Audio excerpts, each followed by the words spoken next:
There's a new report out today from Just the News that CGI is in hot water. It makes sense, right? Because I've never really understood how you could be head of the State Department while simultaneously your hubby's over there collecting all this money for your charitable organization. According to Just the News, Clinton corruption files is the new thing that they're looking into. Bondi, Kash, Patel have been unleashing new evidence about the former First Lady's family foundation. This is something that was reported on, don't forget, in a big book, maybe books 1 and 2, Clinton Cash.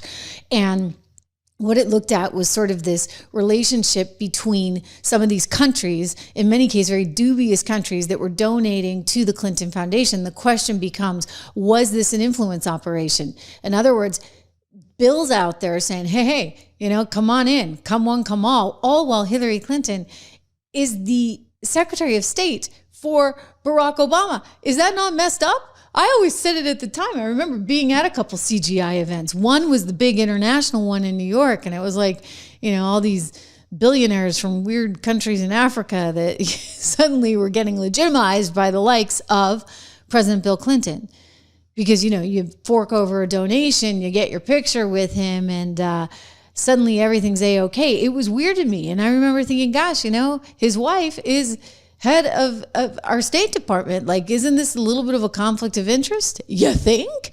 Apparently, Obama wasn't happy about it. He clearly was not happy about it, but look what was going on. I mean, his vice president had his son getting a gig on a Ukrainian energy company, sketchy energy company that it was. It's now defunct, Burisma Energy, to the tune of $600,000 a year. Like, that stuff doesn't happen, you guys. You don't get a board job for $600,000 a year. It's totally insane and totally wild. But they were trying to influence policy there in Ukraine, including perhaps who was the prosecutor that was investigating them. Because don't forget, Joe Biden so proudly made sure that the Ukrainians fired the prosecutor that was investigating Burisma for all its corruption. By the way, it needed to be investigated because it was corrupt and it is now defunct.